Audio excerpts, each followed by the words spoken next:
Hey, what's up? Today I'm going to be doing some math problems from the section of from the math section from this recent practice test I took on April 11th, Saturday, practice 7.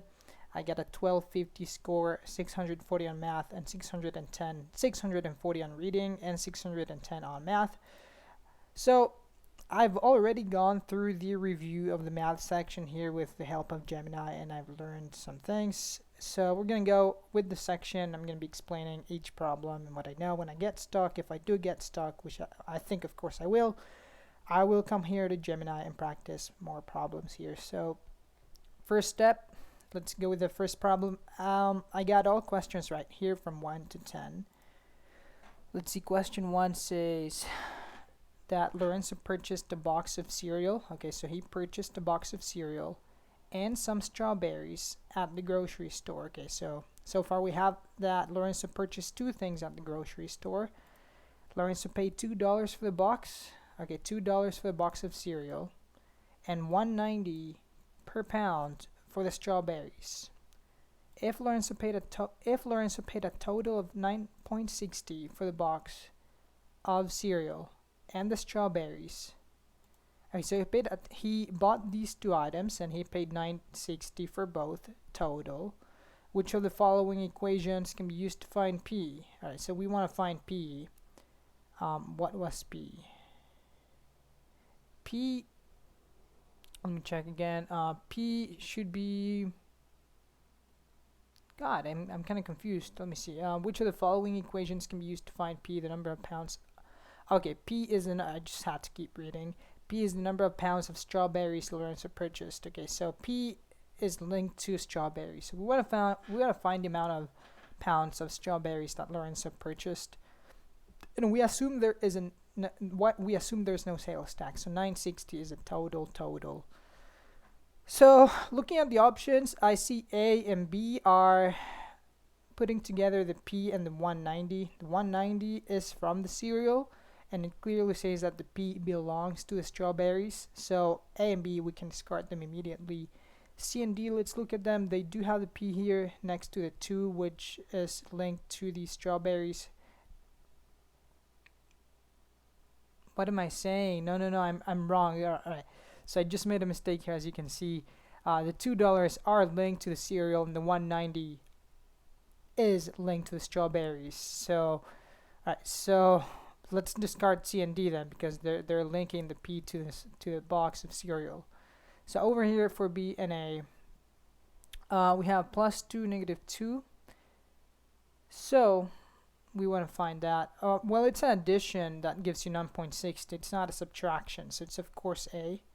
That's correct. Okay, I almost made a mistake there. I almost went the wrong route when I thought that P was linked to strawberries. Now P is linked.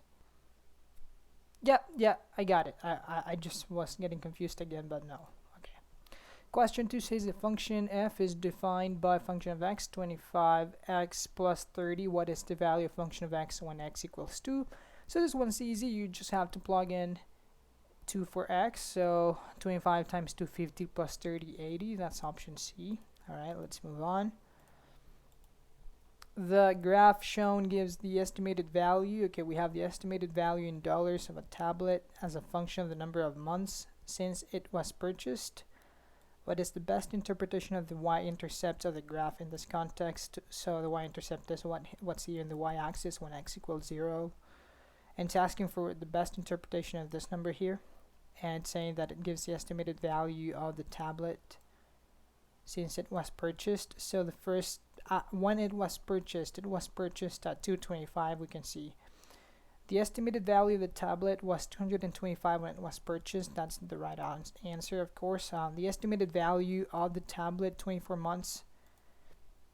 I should go through the wrong answers as well. So the estimated value of the tablet 24 months after it was purchased was $225. After 24 months, now after 24 months, it was this is clearly a number of months on the x-axis. 24 months, the value would have been like 50.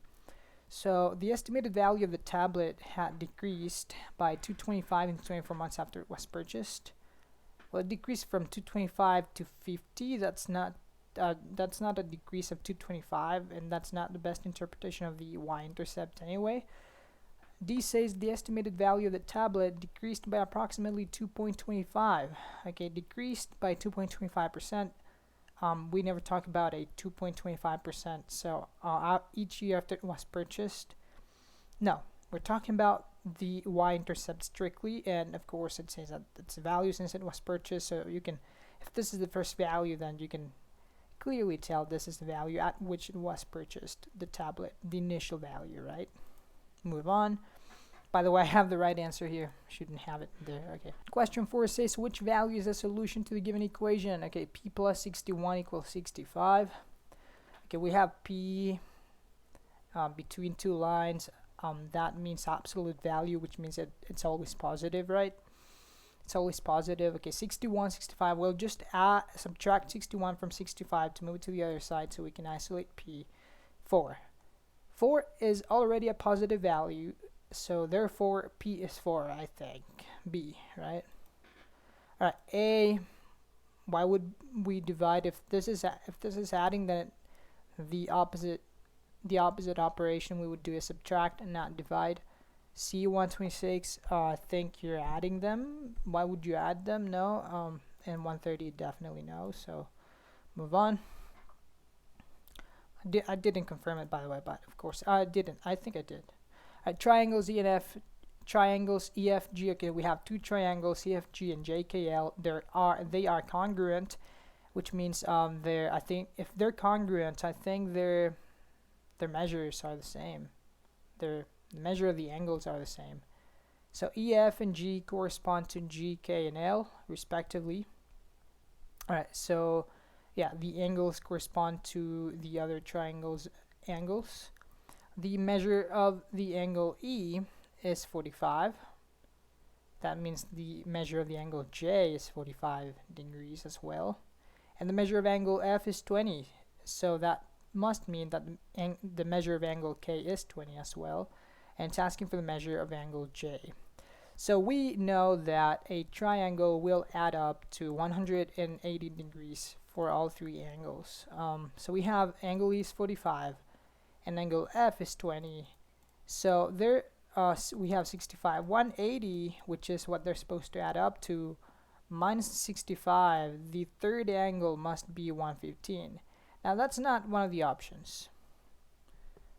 And I just realized that's not even the question. I mean, I'm not paying attention. What is the measure of angle J? It should be 45 because E is congruent to, they're congruent, so E corresponds to J. So it should be 45, of course. If E is 45, this angle here, then J will be 45 as well, right? During the first part of an experiment, a ball was launched from a 7-foot tall platform. Alright, so they launched a ball from a 7-foot tall platform, and the graph shows the height in Y feet of the ball X seconds after it was launched during the first part of the experiment. So it was launched from a 7-foot tall platform, and it started to fall, right? During the second part of the experiment, the ball was launched the same way, but from a platform that is 2 feet shorter than the first platform. That would be 6, 5. Which of the following graphs could represent the height y in feet of the ball X seconds after it was launched during the second part of the experiment?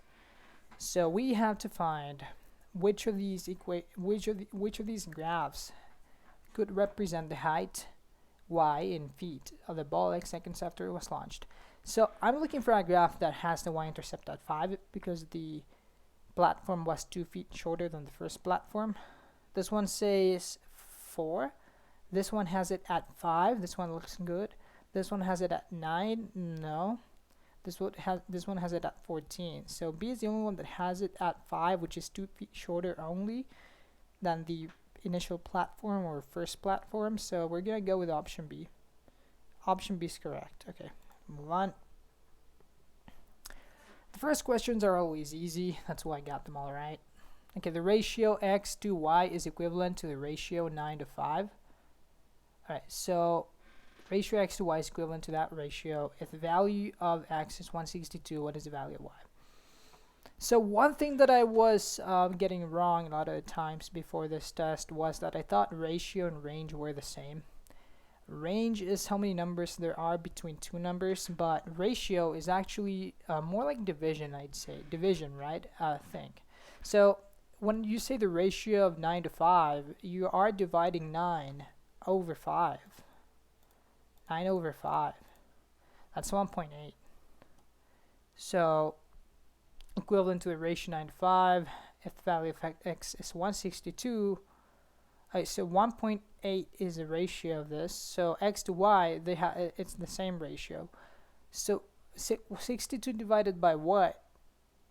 62 is x. 162. So 162 divided by what? By the way, I have the answer right there. I shouldn't have had the answer there.